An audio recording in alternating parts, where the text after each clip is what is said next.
l'hyper vitesse. Résiste à cette ultime bataille, affronte la force du métal. Sans peur et sans doute, faut gagner coûte que coûte.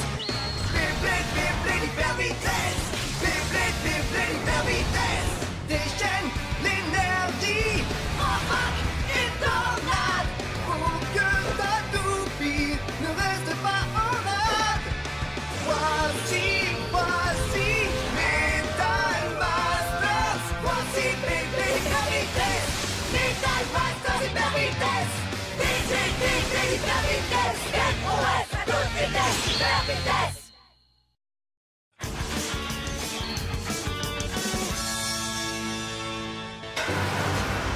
Ça y est, c'est décidé. Le blader qui a remporté le deuxième combat de la finale pour le championnat du monde de Beyblade est Ryuga.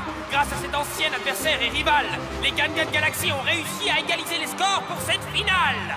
On est maintenant à 1 partout. Ce qu'on veut tous savoir, c'est quelle équipe gagnera le troisième combat et pourra prétendre au titre de meilleure équipe du monde. Est-ce que ce sera celle des Américains Starbreaker Ou celle des Japonais, j'ai nommé l'équipe Gangan Galaxy. Le monde entier attend impatiemment de le découvrir.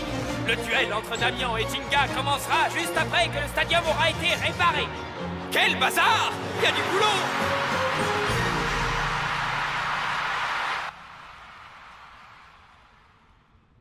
Grâce à Ryuga, on est arrivé jusqu'au troisième combat. Oui, mais j'arrive toujours pas à croire qu'il soit venu nous aider. Détrompez-vous, les amis. Ryuga n'a pas essayé de nous aider. Hein? Qu'est-ce que tu veux dire? La seule chose qui l'intéressait, c'était de vaincre son propre ennemi. Son ennemi? Oui. Ryuga! Pourquoi tu fais ça? Ce n'est pas ce que tu imagines. Oh! Je suis venu régler mes comptes avec un fantôme de mon passé. Un fantôme de ton passé? Ces chacals vont regretter ce qu'ils m'ont fait. Je n'ai aucune idée de ce qui a pu se passer. Mais ce qui est certain, c'est que Ryuga a une dent contre l'Académie HD. Je me souviens que quand Tsubasa et Yu se sont fait attaquer, Ryuga était avec Zeo. Est-ce que tu te souviens de ce que Ryuga nous a dit? Ça doit être dû à la technique qu'ils appellent perfectionnement. Ah? Perfectionnement? C'est quoi, Ryuga? Ça ne sert à rien. Ryuga! Jinga! Oh! Méfie-toi de l'équipe américaine. Méfie-toi de l'équipe américaine, c'est ce qu'il t'a dit? Oui. Ryuga doit savoir quelque chose sur les Starbreakers dont on n'est pas au courant. Zeo et Toby, est-ce que tu crois qu'ils sont en danger? Oui, sûrement. Oh. À ce propos, Papa? on a une exclue pour vous. La vérité, c'est que nous avons enquêté sur cette académie. Il fallait absolument que nous obtenions des renseignements sur elle. Et alors, vous avez découvert quoi? Il faut qu'on le sache, tout de suite! Il n'y a pas de raison de s'exciter, les garçons. Hikaru, Oui, monsieur.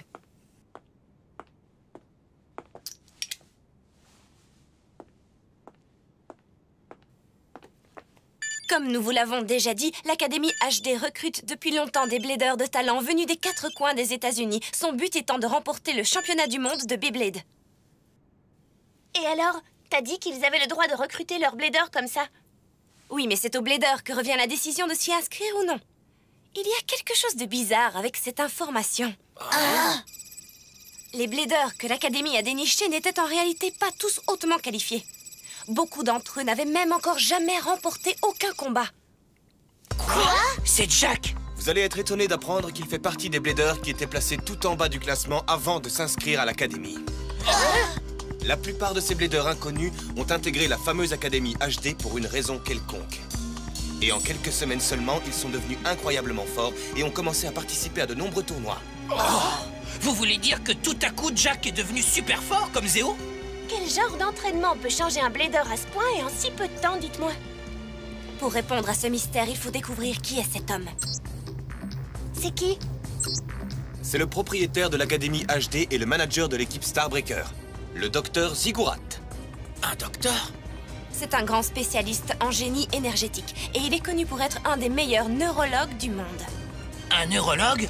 Un expert du cerveau? Oui. Mais il y a quelques années, il a démissionné de toutes les associations médicales et scolaires dont il faisait partie pour fonder sa propre société qu'il décida d'appeler Hades.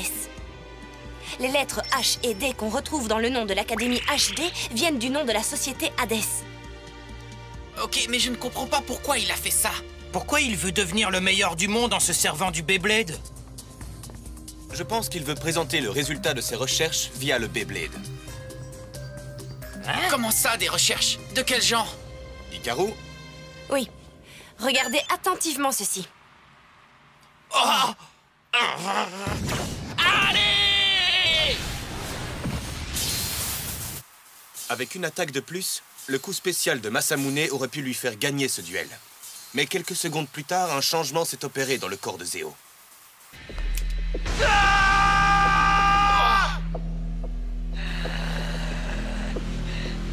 Masamune, tu es la seule personne contre qui je ne peux pas perdre. Je refuse de perdre contre un traître. Hikaru, Oui. Tu nous as abandonnés. Tu es parti, tu nous as abandonnés. C'est à cause de toi si Toby et moi sommes dans ce pétrin. Tout est de ta faute. En plus d'être un traître, tu veux te mettre au travers de mon chemin. Ah! Oh! C'est quoi ça? c'est exactement le même phénomène qui est survenu pendant le duel avec Jack. Je ne le crois pas, j'en suis sûr.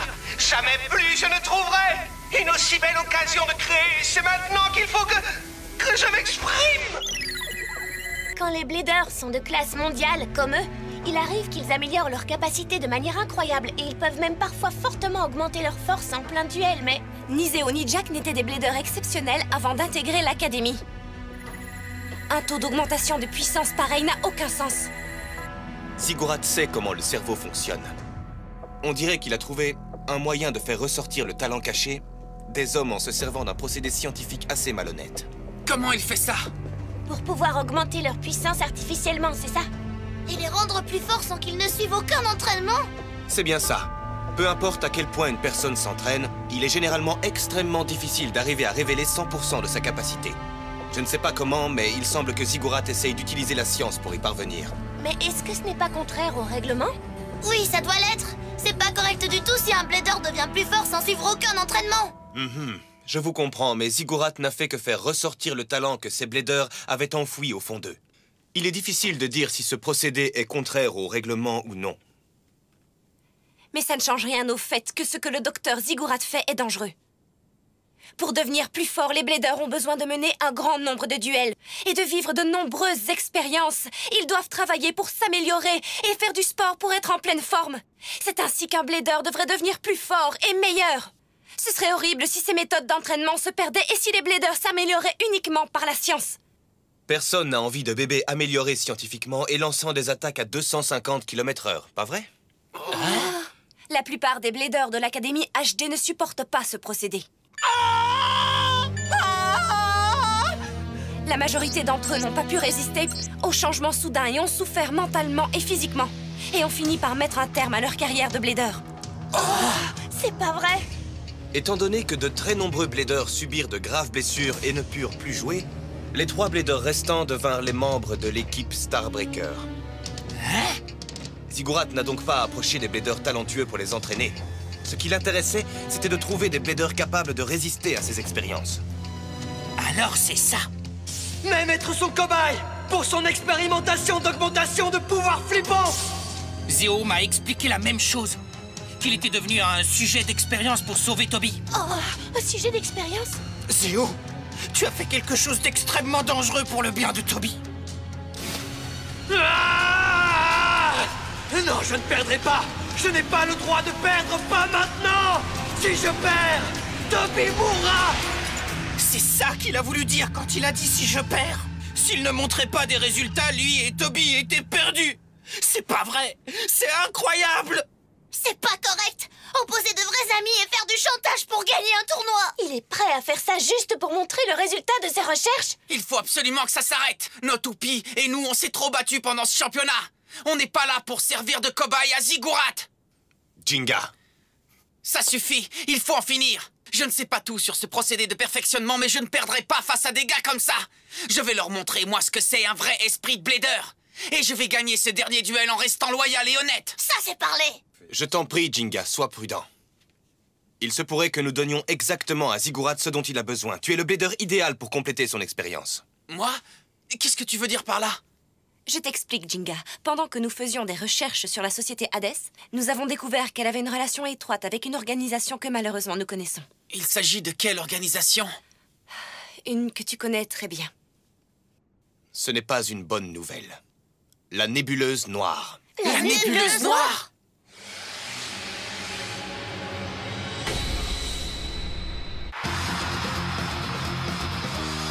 Accrochez-vous, le dernier combat de la finale est sur le point de commencer.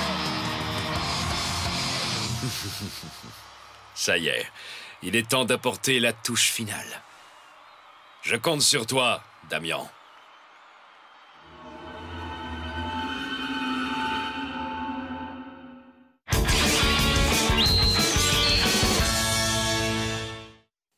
Ce n'est pas une bonne nouvelle.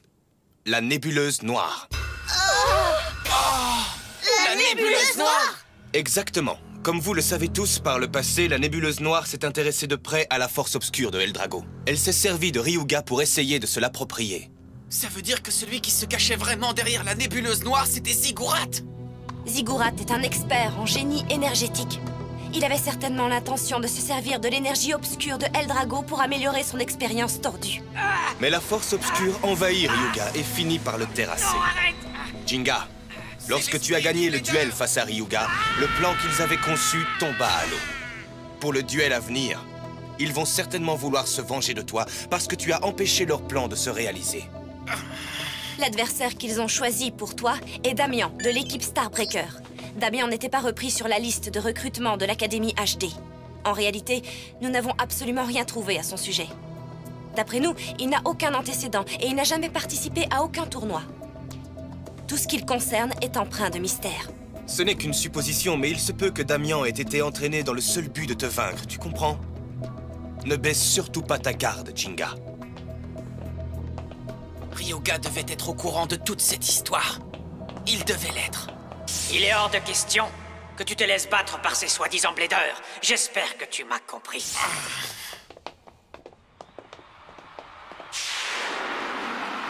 Nom d'un feu d'artifice qui explose dans tous les sens! Le dernier duel de la finale pour le championnat du monde de Beyblade est sur le point de commencer! Vive les États-Unis! Vive les États-Unis! Vive les États-Unis! Les Gan Galaxy sont venus tout droit du Japon. Notre pote Jinga fait son entrée dans le stadium. Et le blader qui vient des États-Unis et qui représente notre équipe Starbreaker, celui qui a l'étoffe d'un champion, voici Damian! Un fantôme du passé. Tu ne me fais pas peur. Prépare-toi à te faire expulser du stadium. Bon, c'est parti. Oui, directeur. Allez, mets-lui une raclée, Jinga! Montre-lui qui est le boss, Jinga. Donne-toi à fond! Les scores sont à présent à égalité. Chaque équipe a une victoire et une défaite à son actif. Ce troisième duel est décisif. Les deux bladers sont les porteurs d'espoir et de rêve de leur pays. Ils s'approchent de l'arène dans laquelle va se jouer le dernier combat de cette finale. Fais ce que tu as à faire, Damian. Affronte Jinga et fais en sorte qu'il ait besoin d'utiliser l'intégralité de la force de Galaxy Pegasus. Fais-le pour assurer le succès de notre plan. C'est difficile à croire, n'est-ce pas? La nébuleuse noire avait presque réussi à dévaster l'univers du Beyblade. Mais nous avions réussi à les empêcher de réaliser leur plan. C'était censé renforcer la MBB. Mais malheureusement, le même scénario s'est reproduit pour le championnat du monde. Je suis désolé, Jinga, mais tout ce que nous pouvons faire maintenant, c'est tout laisser entre tes mains. Tu dois gagner, Jinga. Tu dois gagner et montrer au monde entier ce qu'est le véritable pouvoir d'un blader. Fais-le pour nous, Jinga.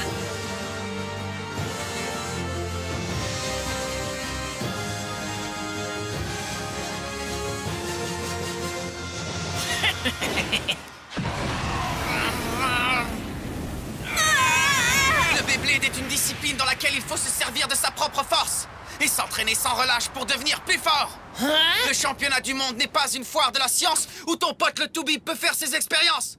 C'est un événement où les bladers donnent le meilleur d'eux-mêmes. Un événement où les bladers se rencontrent et s'affrontent pour découvrir qui est le meilleur et qui a un vrai esprit de blader. Ouais, si tu veux, Pipelette. Je m'en fous pas mal, allons-y.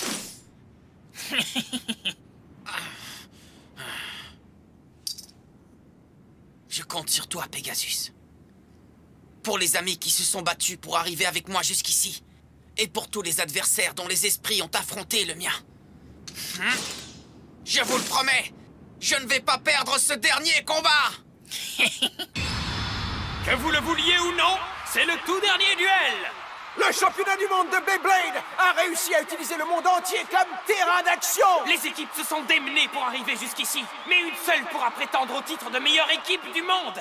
Qui remportera ce titre tant convoité? L'équipe Gan Galaxy? Jinga! Ou notre équipe nationale Starbreaker. Que le duel commence. 3, 2, 1, hyper vitesse!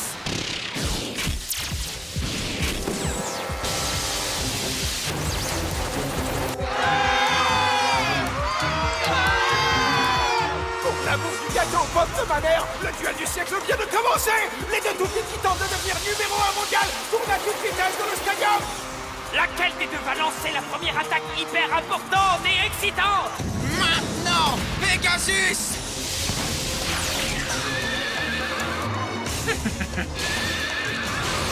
Ouais, vas-y! On a la réponse! Le premier Blader à attaquer est Jinga! Pegasus vient à peine d'être propulsé, il a encore toute sa vitesse et toute sa puissance! Cette attaque va-t-elle être destructrice? Alors, est-ce que ça a causé des dégâts? Nom d'un kimono froissé! C'est Pegasus qui s'est fait envoyer valser! Kerbex continue de tourner à pleine vitesse, comme s'il ne s'était rien passé. La force de Kerbex est tout simplement incroyable. Quelle toupie! Ça alors? La première attaque de Pegasus a été violente, mais Kerbex n'a même pas bougé. Kerbex doit être en mode méga, le mode qu'il a expérimenté pendant son combat effroyable face à Julian. J'avais raison. La roue de fusion et le disque méga de l'axe de rotation 145 se sont emboîtés. C'est le style de défense de Kerbex.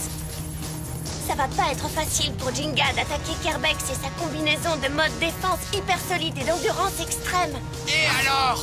Ça ne change rien pour moi, je vais me battre. Je vais finir ce combat avant qu'il ne s'éternise.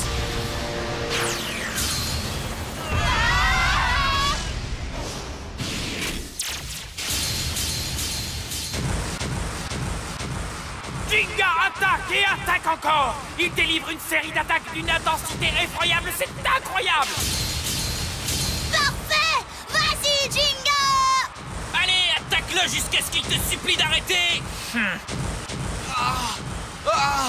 Pour l'amour du pyjama de l'oncle Sam, Kerbex a vacillé. Parfait. Tu vas l'avoir! Est-ce que ces attaques répétitives et violentes auraient affecté Hades Kerbex et son endurance inépuisable? Serait-ce vrai? Affecté? Pas le moins du monde.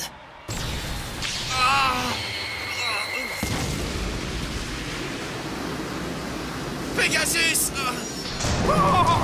Où est Pegasus? Jinga! Jinga! Tu peux le faire, Pegasus! C'est mon tour maintenant, Pipelette.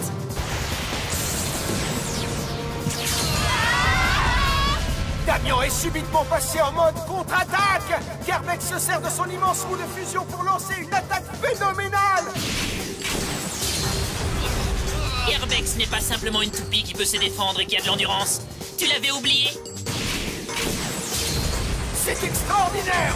Pas moyen de se reposer. Les attaques de Damian se succèdent.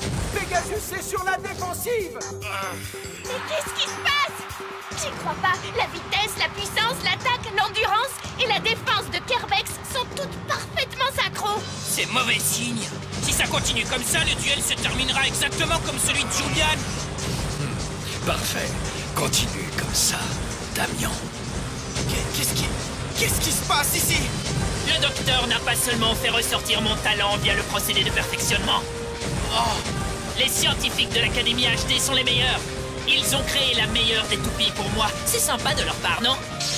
Kerbex a été conçu pour se synchroniser à la perfection avec mon talent. Et mon talent a été exploité jusqu'au plus haut point grâce au système de perfectionnement. Grâce à ça, tout ce que je veux, je peux le faire facilement. T'as aucune chance, Pipelette! Ah ouais? C'est quoi le perfectionnement? Et cette synchronisation? Je voudrais savoir une chose. T'es vraiment fier d'être plus fort grâce à quelqu'un qui t'a donné cette puissance? Est-ce que tu t'amuses au moins quand tu joues au Beyblade? M'amuser? Je sais pas ce que ça veut dire. Toi, tu pratiques le Beyblade parce que t'aimes ça? Bien sûr que oui! C'est là tout l'intérêt. Et toi, pourquoi tu le pratiques alors? Laisse-moi réfléchir. Parce que j'ai été choisi pour faire ce truc de Beyblade. Oui, ça doit être pour ça, je vois pas d'autre raison. Tu Tu sais, mec, le perfectionnement, c'est juste un mot. Mais ça veut pas dire que n'importe qui peut supporter le système. Autrement dit, j'ai vraiment été choisi par le destin pour faire ça, tu comprends? Comment ça? Qu'est-ce que tu dis? Oh, désolé, je l'ai pas dit suffisamment fort, c'est ça? J'ai pas envie de crier, tu vois, alors je vais juste t'emmener en enfer. Qu'est-ce que t'en dis? Carvex! Enfer d'Hadès!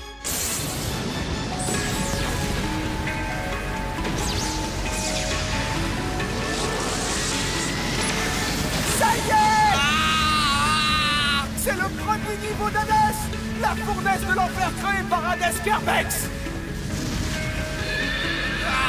Pegasus! Tu es faible maintenant!